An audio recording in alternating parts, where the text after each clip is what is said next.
যেসব দুর্গাপুজো কমিটি খরচের হিসেব দেয়নি তাদের অনুদান দেওয়া নিয়ে রাজ্যের অবস্থান কি জানতে চাইল কলকাতা হাইকোর্ট। খরচের হিসাব না দিলেও অনুদান দেওয়া হবে কেন প্রশ্ন তুলল আদালত। সোমবার বিচারপতি সুজয় পাল এবং বিচারপতি স্মিতা দাসদের ডিভিশন বেঞ্চের পর্যবেক্ষণ।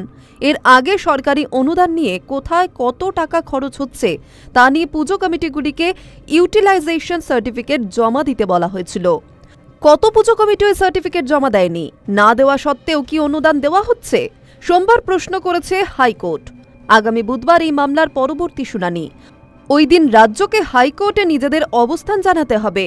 রাজ্যের অ্যাডভোকেট জেনারেল কিশোর দত্তের সওয়াল, 2023 সালের মার্চ মাসে আদালতকে জানানো হয়েছিল 500টির বেশি পুজো কমিটিকে অনুদান দেওয়া হয়েছে।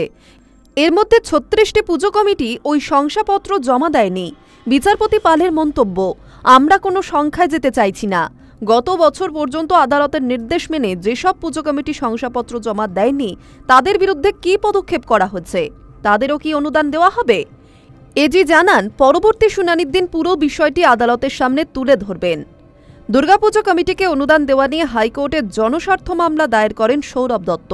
সরকারি অর্থের অপব্যবহার হচ্ছে বলে তিনি অভিযোগ করেন। তার আইনজীবী বিকাশ রঞ্জন ভট্টাচার্য এবং শামীম আহমেদের সওয়াল, উপযুক্ত জায়গায় খরচ না করে জনগণের টাকা পুজো কমিটিগুলিকে বিলিয়ে দিচ্ছে সরকার।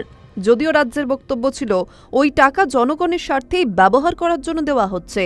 তাদের যুক্তি, সেফ ড্রাইভ সেফ লাইফ নিয়ে সচেতনতা বৃদ্ধি করতে পুলিশ ওই টাকা খরচ করছে।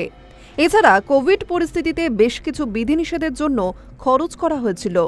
সেই সময় হাইকোর্ট নির্দেশ দিয়েছিল সরকারি অনুদানের টাকা কোথায় খরচ হচ্ছে তা নিয়ে হিসেব দিতে হবে পুজো কমিটিগুলিকে। মামলাকারীর আইনজীবীর অভিযোগ, অনেক পুজো কমিটি সেই হিসাব জমা দেয়নি। এরপরে এই বিষয়ে রাজ্যের বক্তব্য জানতে চাইল হাইকোর্ট। কোনো পুজো কমিটি হিসেব না দিলেও তাকে কেন অনুদান দেওয়া হবে সেই প্রশ্নও তুলল হাইকোর্ট। High news network.